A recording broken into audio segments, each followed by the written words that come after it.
Hi, welcome to the Gooder Podcast. I'm your host, Diana Freich.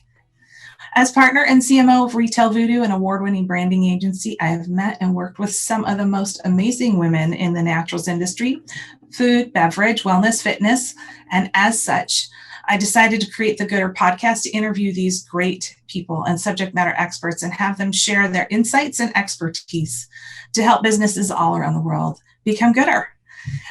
Today, I have a very interesting and special guest to introduce, Emily Brown, who is founder and CEO of the Food Equality Initiative out of Kansas City. It's a nonprofit that was founded in 2014 to address disparities in access to allergy-friendly foods. Underneath her leadership, the Food Equality Initiative established the nation's first allergy-friendly and gluten-free pantry. Since then, the Food Equality Initiative has become a leader in the movement to increase access to healthy, free-from foods and has distributed over $100,000 worth of foods to families in Kansas City. Welcome, Miss Emily. How are you today? I'm doing well. Thank you. Thank you for having me. You are very welcome. It's my pleasure. You are based in Kansas City, is that right? Yes, That's right. I live on the Kansas side. Okay. Our office is officially on the Missouri side. So Kansas City through and through. Oh my goodness. So I, for some reason, neglected that. And the Chiefs, I'm a football fan. So I got a little bit of we'll have a little football rivalry on the side. But before we go too far into this, I just want to acknowledge to everybody that obviously Emily does not work for a CPG, but the work that she does is heavily impacted by some of the decisions that we as an industry make when we are producing, marketing, and innovating foods. And there are some really amazing and insightful information about consumers that I think our naturals industry in particular are not paying attention to or not taking some need states into consideration of. And so I've asked Emily to come here and tell us a little bit more about who this audience is and share some opportunities for us as the naturals industry to do a better job to serve their needs. So I just loved speaking with you before, and I just wanted to give a quick shout out to our mutual friends at Hillary's Eat Well, who is a former client of ours, and I know they're a great partner of yours. Becky and Lydia both recommended that I reach out to you separately. And this project that I'm doing, this Gooder project, and meeting these amazing women wouldn't be possible without this network of people. So thank you to those ladies who recommended that I meet Emily. So for those people who don't know what the Food Equality Initiative, which I'm going to assume is a lot since this is a national distributed podcast, and I think your success is more regional, but I could be wrong. So why don't you share, what is the Food Equality Initiative and what's its history? How did it come to be? Yeah, so I started Food Equality Initiative in 2014. And this really came from my family's personal experience with food insecurity and food allergies. Mm-hmm. So I have two daughters, and my oldest daughter was diagnosed with multiple food allergies after I introduced peanut butter for the first time, right after she turned 1. And as you can imagine, it was scary, very difficult, hives and swelling immediately. And so once we, called our pediatrician, administered Benadryl, and then went in for additional testing, we discovered that she was actually allergic to milk, eggs, wheat, soy, and peanuts. And goodness. It was just I tell people it turned our lives upside down. Yeah. Immediately our grocery budget quadrupled. Oh my goodness. And, we were now living, with the anxiety and all of the other challenges that come with managing life-threatening food allergies. And that's something I think people who have not lived that don't understand. Because I think as a collective, we understand, the impact of a cancer diagnosis or the impact of heart disease. and how that impacts not only the patient, but the caregivers and all of the family members. But when you have a food allergy, it takes a significant toll on your quality of life because, as you imagine, food is such a big part of our lives. It's how we come together. It's how we celebrate. We reward our kids in school with food. It's part of our culture. It's part of our heritage. So it's part of who we are. And so when you have to eliminate common foods from your diet to maintain your health, it's a very serious thing. And so then, we make these decisions every day on what we eat for breakfast or where we're going to order out lunch or this or that. Those then all become, decisions that you have to think about all day long. Can I eat this? Reading the labels and all of that. And so it's a significant burden. And then you add on the additional cost. And I definitely understand why CPG companies who are dedicated to this space, who are innovating in this space, I understand the additional cost structures that they have and why it may be very difficult for them to get those prices lower. But it is very challenging when you need the food and you just can't access it simply because, one, it may not be in your community, not sold in your community. Two, when you find it on the shelf in your community, it costs more there than it does out in the suburbs.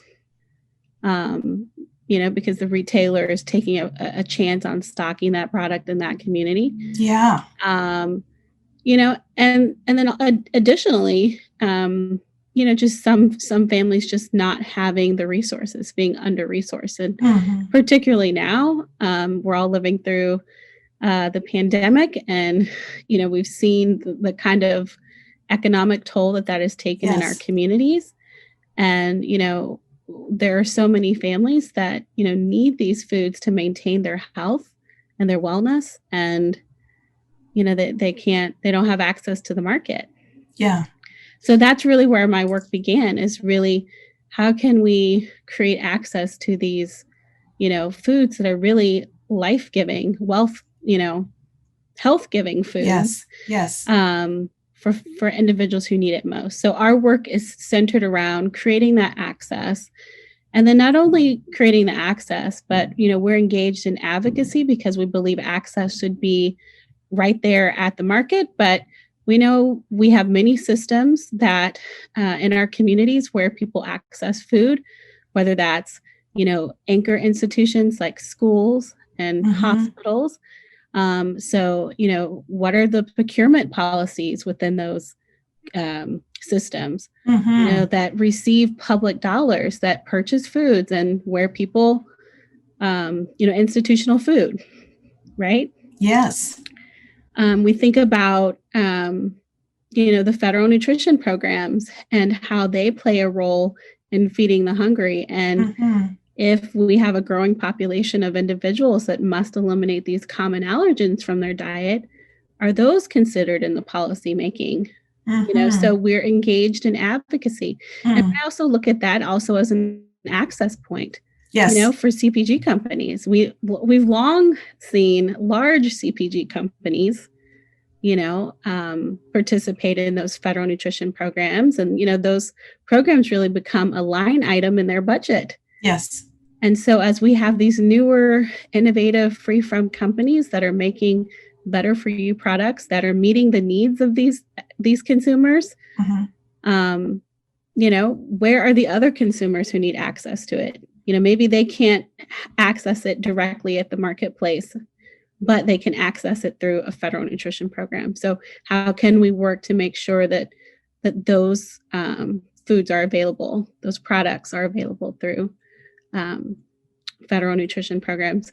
And then obviously education is a big component because, we want to make sure people have access, but then they have all of the resources that they need to manage their health, from reading food labels, understanding, cross contact and how to prepare, different grains and that type of thing. So that's really the work that we do. So Emily, you guys are literally a food pantry as well as an advocacy group and an education group. Is that correct? That is correct. So Okay. we are not only providing direct services to individuals who are in need, but we're really working to inform the field, to push the field forward, to make access available Gotcha. for Okay. consumers that need this, consumers Okay. that basically have been locked out of the marketplace. And then we also provide education. Okay. That's a lot. Yes, it is a lot. It is a lot. Yeah. So now you've made some modifications for COVID for those people that during this, for those people that are taking advantage of your pantry service. Are you guys still doing that? When we last spoke, you were making door deliveries. So I think that was kind of what it was. Are you still doing that? We are. So at the onset of COVID, we quickly pivoted our distribution model from pantries to direct to door. So when we started our organization, we used what we called a pantry within a pantry model. So Gotcha. we did not build freestanding pantries. We partnered with existing organizations that did pantry, and we negotiated for a certain amount of space. We stocked those shelves, provided training and for their staff and volunteers to do the distribution to our clients. And then we manage the relationship with, the CPG brands who were donating to help us keep our costs low. And we were also purchasing and procuring food at the lowest price possible. Okay. And then we also manage the relationship with the referral partners, which are hospitals and clinics, because our service is prescribed. Gotcha. It is really seen as part of the treatment. Gotcha. And so then, we quickly realized, like within 6 months of operating, that, the pantry model is great in that it keeps costs low for us. We thought initially, families are already going to these places, so it'll be easy for them to just, if someone has an allergy, they'll be able to get what they need while also getting additional social service needs met at the same time. But what we discovered was that pantries are inherently open for limited hours of operation. Yes. Every week, because so many of them are dependent upon volunteers. Yes. And then there was the issue of transportation. Many families we talked to, they may qualify for the program, but they couldn't participate consistently because of transportation. So they would show up 1 month, they'd miss a couple months, and they'd come back. And then finally, the third was really just stigma, because we knew that this, the stigma of visiting a pantry. Okay. Because there is a stigma associated with, needing assistance or help in this country. I can see that.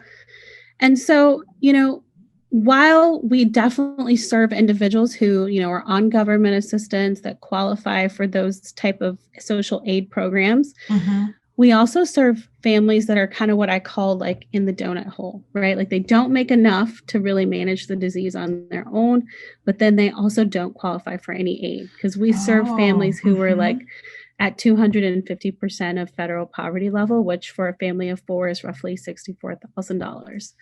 So, the pantry is a little stigmatizing, and they don't really see themselves there. So we're really working to try and reimagine, how can we deliver services? Because at the end of the day, I've always seen the work that we do through our direct services in the pantry, really as retail. I mean, pantries are retail outlets. They're just a place, instead of exchanging, dollars at the end of the shopping experience, right? You exchange a hug or whatnot. But it is a retail experience. It is. And I never consider it that way, but it absolutely is. And our clients are our consumers. And I very much felt like we need to deliver service in a way that's meaningful and valuable to our consumers, which are our clients. Like they're our reason for being. So we started looking in 2018 to deliver service differently. So we actually partnered with a couple of our CPG friends, Sunbutter. who has wonderful retail distribution in our community. I mean, sold at Walmart, Target, some CVS's, as well as the specialty grocery stores like Whole Foods, Sprouts, Natural Grocers. And so what we noticed was, hey, Sunbutter is available actually everywhere in our community. Yes. Like even in the more food desert communities, like Sunbutter is available. So we don't need to stock it at the pantry. Like let's give our families a voucher where they can just go and redeem it on their own time. Okay. They don't have to have that dedicated appointment to come into the pantry. So when they're shopping for their other groceries, because the service we provide is not all of the food that they need per month, it's supplemental. So they're still buying groceries. Okay. Right? Yes. So when they're out getting their other groceries, they can pick it up and redeem it, no cost to them. But then there would be like a level economic stimulus at the local level. Because the local retailer would get reimbursed. Okay. Through the CPG company. And then, the value to Sunbutter is hopefully in those other communities, the Sunbutter would be moving more, right? So like it starts to move. And so we created basically a version of a high dollar manufacturer coupon that we were able to track with a special code that was just for us. So we knew where it was being redeemed.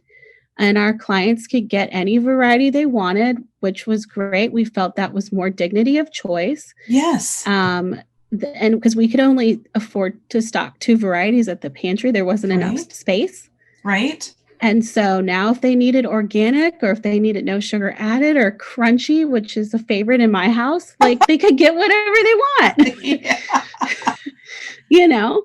And so we did that with Sunbutter, and then we said, well, let's try this with more than one brand to see what it would look like. Yes. So we also tried it with Better Batter, which is a smaller CPG company, does not have wide retail distribution, but had an e-commerce presence. Okay. And so they were actually based in the Northeast, like in Pennsylvania. Okay. And so we're in the Midwest. And so they also created a voucher with us, gave us a special coupon code. So our clients would go on, they would use the code, again, more dignity of choice, order whatever they needed. Maybe it's someone's birthday, so they need the yellow cake mix this month instead of the, the all-purpose or pancake mix, like, whatever they needed. Yes. And then they have it delivered direct to their door. Overwhelmingly, when we looked at the redemption rates of these 2 different vouchers, we saw between 10 to 20% redemption in the paper vouchers that we did with Sunbutter. Okay. Going directly in the retail store. Okay. And over 80% redemption online. You're kidding. Not kidding. Wow. And so we did a small focus group after, and we asked our families, like, why did you prefer this over the other? Yeah. And it was like, oh, well, ordering online is convenient. There was no stigma. I didn't have to pull out a coupon or voucher. Nobody thought it was something different. And it just came directly to my door.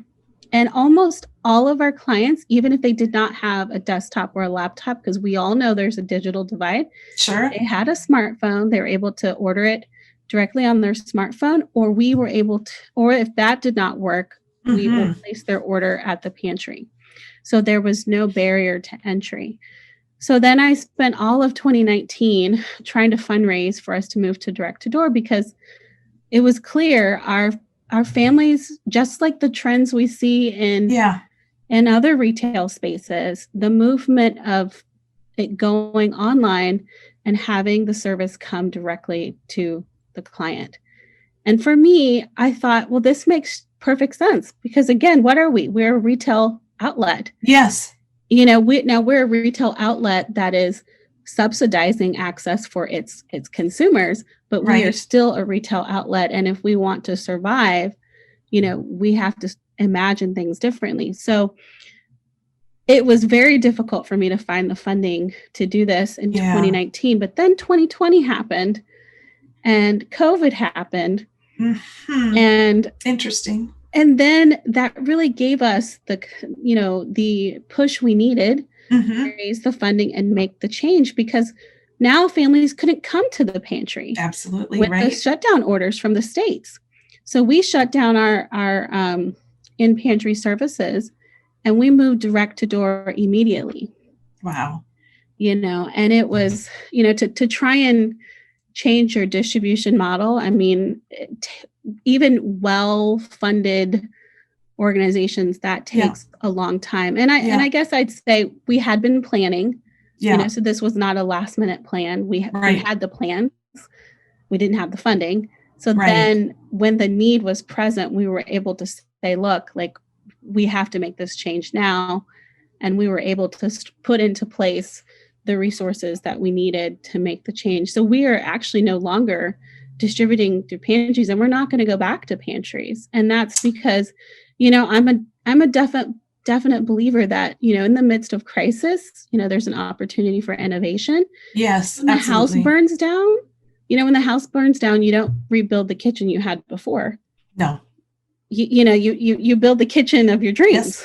Yes. Right? The one that's going to function Yes. the way you need it to function. Yes. And so I personally believe the way we deliver even social services and charitable work, Yeah. I think is going to change, and it should change. Mm-hmm.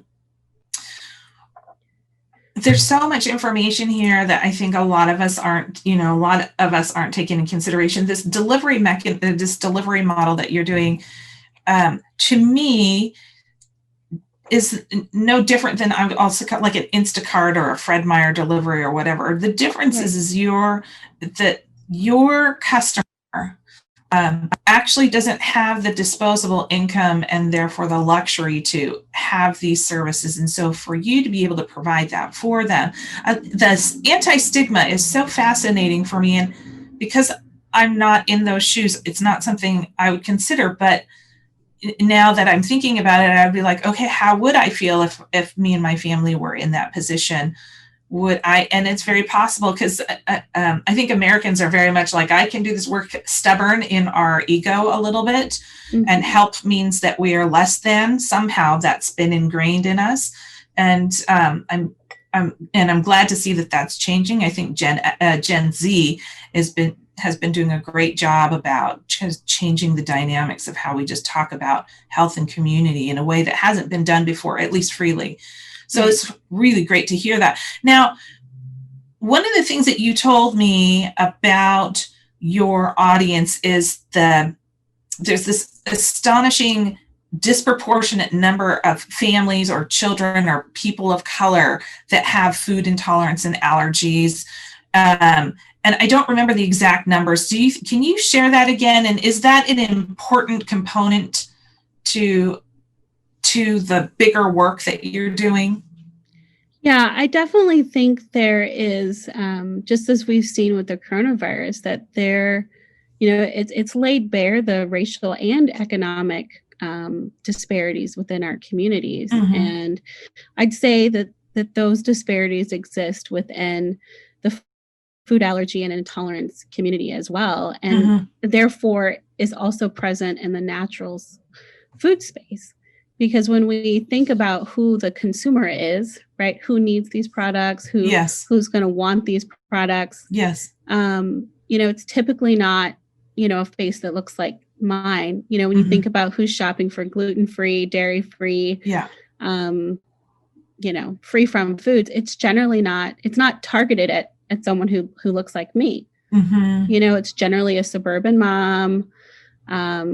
Managing kids, mm-hmm. there's a profile for that, right? Yeah. The naturals industry is very suburban, upper middle class, Caucasian, high disposable income, or moderately high to high disposable income. That's fair.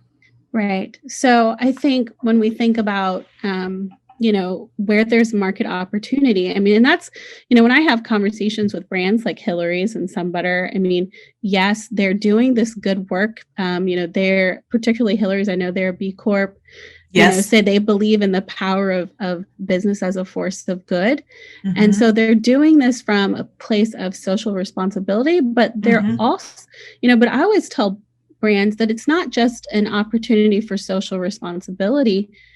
it's also good business, like just good business. Like you're Mm-hmm. missing an entire market segment Mm-hmm.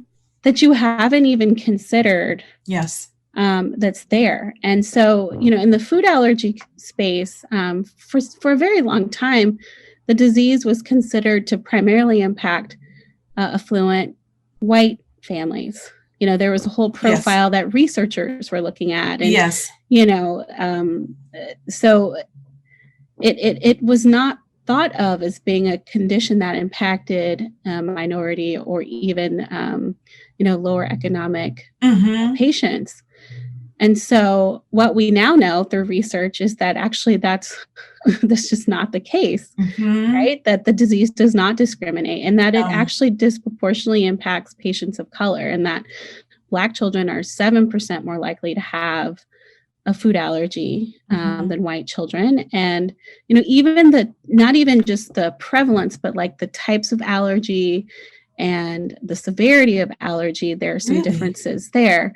So African American children are more likely to have allergy to milk, allergy to wheat, which are very costly to manage. Yes. Compared Because they're to in everything. Right. Compared to, say, just simply a nut allergy or Right. a fish or shellfish allergy. Right. And so what we see is, not only there being a greater prevalence, but then, more severe, and, Black children are more likely to die of anaphylaxis than white children. And so you have a population that desperately needs these foods. And one thing I always tell people, like, my work could not exist without the growth of the naturals food industry. That's right. Like the truth. products were like not there 10 right? years ago. Absolutely. 10 years ago, they weren't there, but they're there now. And so now I think as we're getting into second, and third generation products, and, it's not just a replacement. We're looking at nutrition, having better nutrition and all of these things, that now it's also time for us to start looking at who are we missing from our data set, right? Where are the markets we have not targeted? And I think the markets that we haven't targeted, are these families that are managing these conditions, that need the food, but just have been locked out of the market due to price. And I always say, data is king, but we should always be looking for who is not represented in the data. There's always a hole in the data set. Yes. And I think that's what we've experienced. Yeah. And, as marketers, and the marketers that marketers that we work with, and even ourselves, we always have to cross-check ourselves. And I think we see marketers come up with a hypothesis on who their consumer is based off of maybe who they see their competition doing, or they've developed a product for themselves. And so therefore there's an assumption that everybody that looks and behaves like me has that set. And so they look for validation through the data that, yes, in fact, that's true, but they're not looking for what's not represented.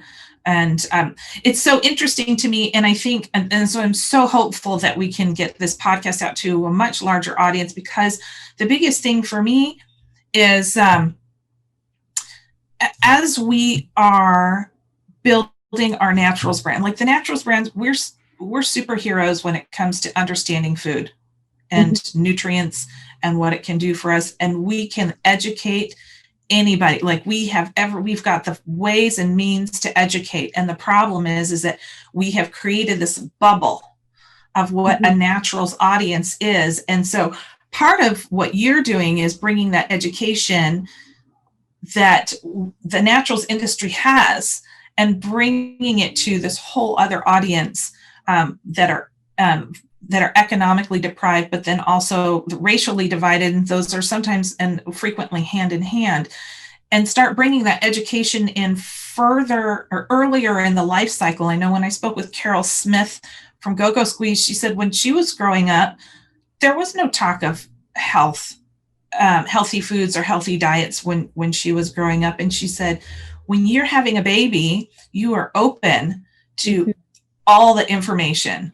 So she identified that, well, let's get this information about what what a better food and better lifestyle is at that moment when families are the most open to changing and hearing that information. Once you become entrenched in your patterns, it's hard to disrupt them, especially if you like your Cheetos, or especially if you like your whatever it is, insert product.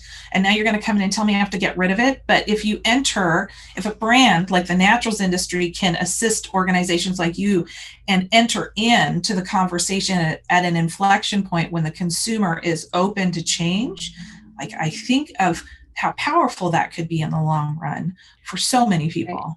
Yes. It could change the health of a generation. That's one of the reasons the WIC program is so successful. Yeah. The women infant, the supplemental nutrition for women, yes, infants and children's. I'll make sure people know what the word WIC means. Thank you.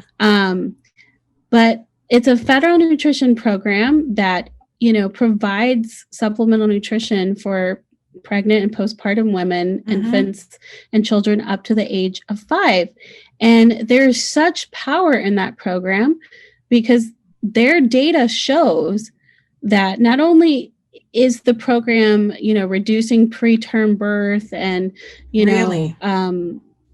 Improving health outcomes of children, reducing, sugary foods and diets. It is a very highly effective, mm-hmm, and I'd say the most effective public health nutrition program we have. But the challenge that we have with the program is that, the needs of consumers with quote unquote special dietary needs has really kind of lagged. And what you see is very large CPG companies, participate in the program. Yes. And it, like I said, it's a line item, and yep, they know that they're going to do whatever they need to do to adhere, mm-hmm, to those dietary guidelines or meal patterns that the program mandates, mm-hmm, because those consumers, those kids who are on the program, who eat that cereal that is provided for them, they're going to grow up with that cereal, and the brand loyalty is fierce. Right? Yes. Well, it's fierce because of why? Because that's what they've, when they were little, that's what was introduced to, mm-hmm, them. That's what was provided. Mm-hmm. They grow to love it. And then when they grow up, those are the cereals they buy. Mm-hmm. Those are the products that they buy. And I say the same opportunity, when a brand donates product to me, it's like, yeah, you're getting a tax write-off, or you sell products to me at a discounted rate. It's doing good because I serve families who also have dollars. Maybe they don't have as many dollars, yeah, right, as the high income, yeah, consumer with a lot of discretionary income, mm-hmm, but they still have to buy groceries. Mm-hmm. They still have to eat. And, when they try a product and they like it, food allergy consumers, it's been well documented. They are just extremely loyal because they don't have a lot of options, but they're always looking for new options. Yes. But they don't always have particularly the consumers that we serve, they don't always have the income to try new product. Yes. So when you give me a product and my families try it, they're going to their grocery store trying to get that get product it placed in their local grocery store so, yes, they can have it. Yes. We had a pizza dough, and I have not been able to get it back on in the pantry. And people still ask me about that pizza dough. Really? Yeah.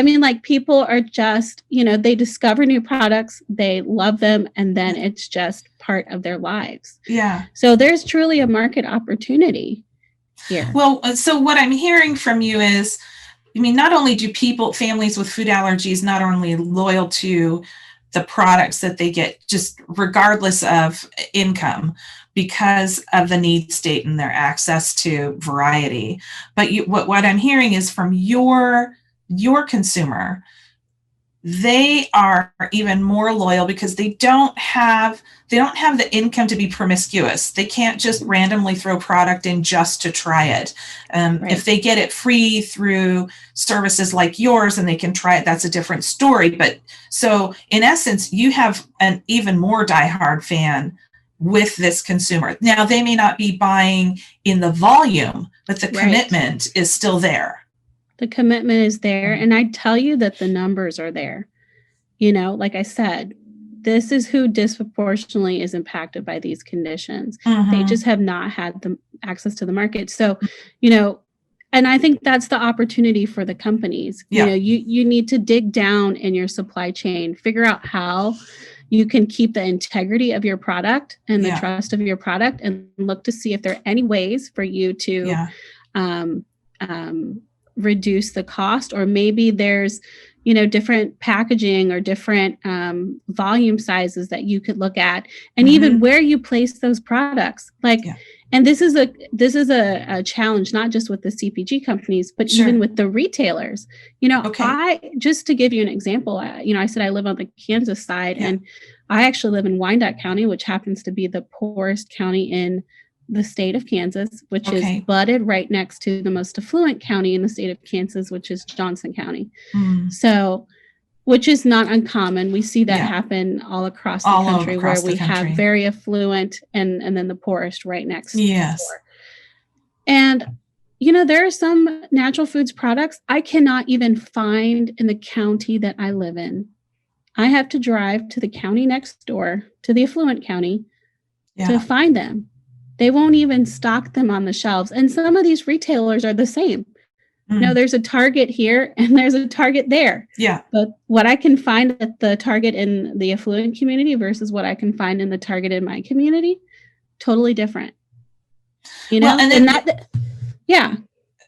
I'm going to say that makes it even worse than for representation of those products, because now if those products aren't being sold there and you've got a cohort of people that are driving to this other county, now we're inflating sales of a product in a county that are actually being influenced by an adjacent county. And so now you've got misrepresentation of actual sales. So there's a couple of things that are interesting with that. And then you throw in food deserts on top of that. I mean, that's sort of what you're talking about right now in regards to food deserts, but you can see food deserts in different ways, like even just number of doors in your area for accessibility. But then if the product's not being sold in the stores, that's a different type of desert manifestation, so to speak. So we're just exacerbating the scenario by making assumptions about what these communities do and don't want. And not being clear on what the needs are, and speculating, and then using research that's actually, or data that's actually inaccurate to support a narrative that is just kind of repeat. We're just on repeat, right?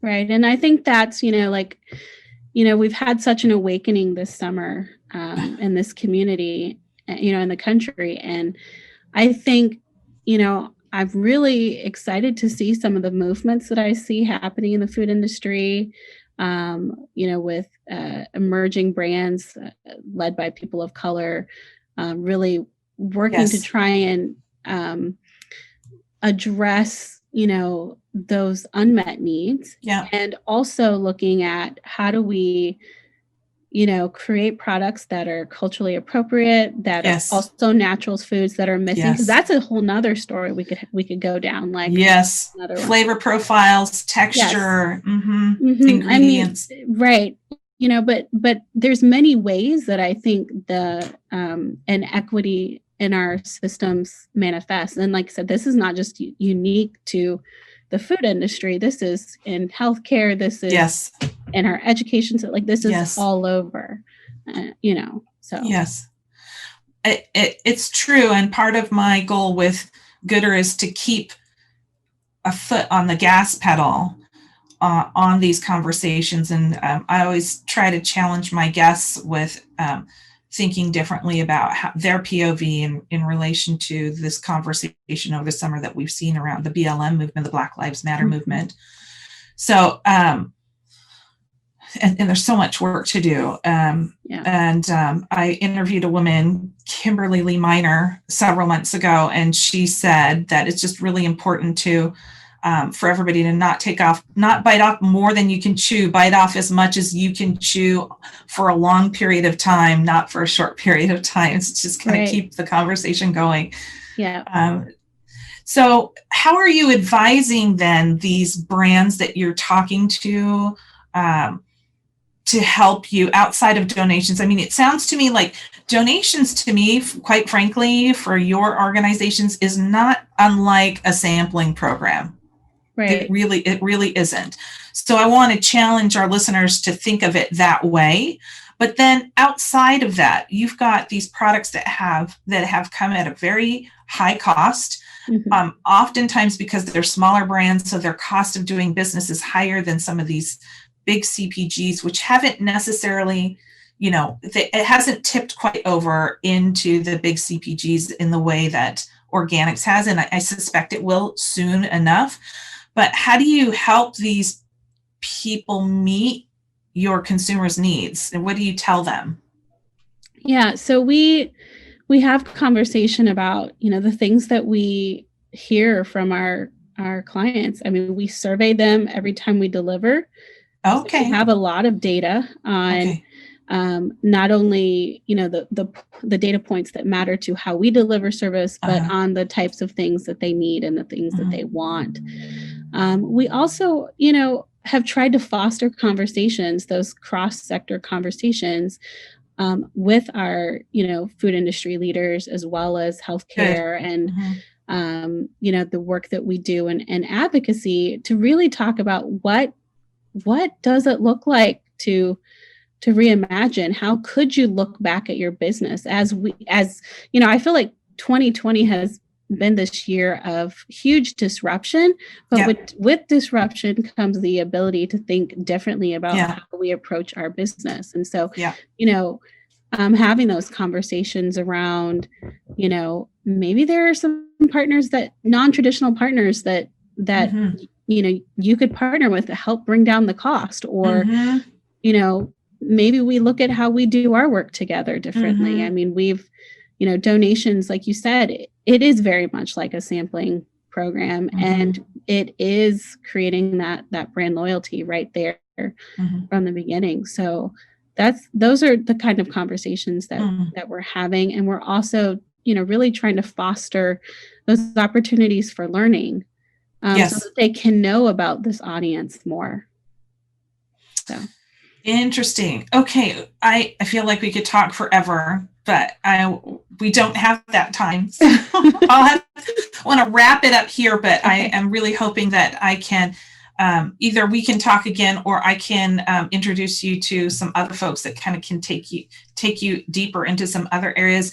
But as we kind of wrap things up, there's a few questions I always like to ask, and I'm wondering, so now we've talked about, like, here are the hurdles, here are the things that we're trying to tackle, blah, blah, blah. Let's flip it around and just kind of go, what are you seeing that you're hopeful about in the work that you're doing here, or with the consumer? Where's your hope?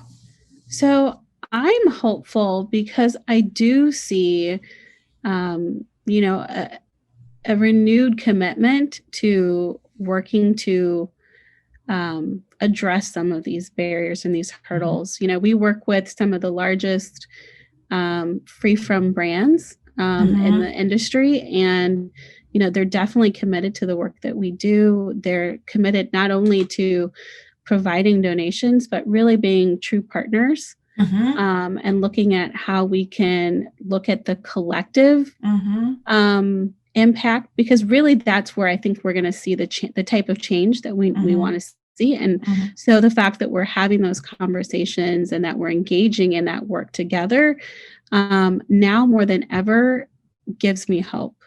I think I'm also very hopeful when I see, when we interact with our clients that we serve, and to just see the impact that it makes on their lives. I mean, that truly, every time we get a letter or a comment back, I mean, it just, that's the reason we do this work. It's awesome. Do you have a couple of, I mean, you've already identified a few brands that you partner with, but are you seeing, are there any champion brands that you kind of specifically want to call out as being the superheroes for this community? Yeah, I mean, definitely Hillary's, they're in our backyard in Lawrence, and Yeah. they have been just phenomenal, not only, giving to the program and partnering, but even some of their leadership serves on our board of directors. So, also giving that thought leadership to the work that we do. Yeah. Definitely Some Butter is like an OG supporter. I mean, they supported us before we even opened our very first pantry door. They have been with us from the beginning. I'd also say, Enjoy Life Foods obviously is a big one. Partake Foods, a newer brand, but really committed to the work that we're doing. I mean, Oh My Dairy, they're not all large. Some of them are smaller brands. Yeah. Oh My Dairy Free, put out a joint statement, about Black Lives Matter and why it matters in this space. So we have just so many champions who are committed to seeing the work grow and really working together for that collective change. Because really, I think that's how we're going to see any significant, sustainable, long-term changes. We have to, as an industry, come together and look at how we do things differently and how we work together. Yes, agreed. So, how are you keeping sane these days? Just trying to take small steps for self-care. I mean, honestly, that is really important. So I don't, with small kids who are learning remotely, I don't have a lot of free time, but I try to get out every day. We did get a puppy over the pandemic. Oh dear. I know. A lot of work. Some days I'm like, what was I thinking? This is like having another baby. It is. But I have enjoyed, the sweet moments and being able to get out, walk out of away from my desk, go outside and walk the puppy and get some fresh air. Enjoying my favorite cup of tea. It's just the small things. Yes. It really is the small things that kind of, help me take a moment, take a deep breath, and reset. So it's so funny. I did not grow up with a dog. My kids wanted one for the longest time. So a couple of years ago, we got one, and gobsmacked, frankly, at the love that these kids have for this being that makes a mess and requires so much work. And I could not imagine them not having that companion now. It's been 2 years. So, I mean, it's grown on us, but it is a lot of work, but I don't think I would change it. So tell me, before we go, if there's anybody that wants to talk to you further about the work that you're doing, or to learn more about your customers' needs, or just simply get involved, how do you like to be contacted? What's the best way? Yeah, so you can always visit our website at foodequalityinitiative.org. Okay. And you can follow us on all of the social channels at Food Equality. And then you can find me personally, Emily Brown, at Emily Brown Speaks. Emily Brown Speaks. Wonderful. LinkedIn's also a good way. Yes, LinkedIn's a good way as well. Okay, wonderful. Miss Emily, thank you so much for your time today, and thank you for the work that you're doing. I know it's not you. You're the face. You have a team back there. So, but I think so important that this information be shared with CPG. We are, like I said before, we're the superheroes of health and wellness. We know how to hack nutrients in a way that can help anybody. And we just need to start thinking a little bit bigger and broader, and making sure that we're taking care of everybody's needs and not just this little bubble of a set. And I'd love that you're willing to share your time with me. So thank you so much. Oh, thank you for inviting me. This episode is sponsored by Retail Voodoo, a creative marketing firm specializing in growing, fixing, and reinventing brands in the food, beverage, wellness, and fitness industries. If your naturals brand is in need of positioning, package design, or marketing activation, we're here to help. You can find more information at retail-voodoo.com. And so there you go. I hope you enjoyed this episode. Thank you so much for hanging out with us today. And if you haven't already, be sure to subscribe to this channel and share with your network. Until next time, be well and do gooder.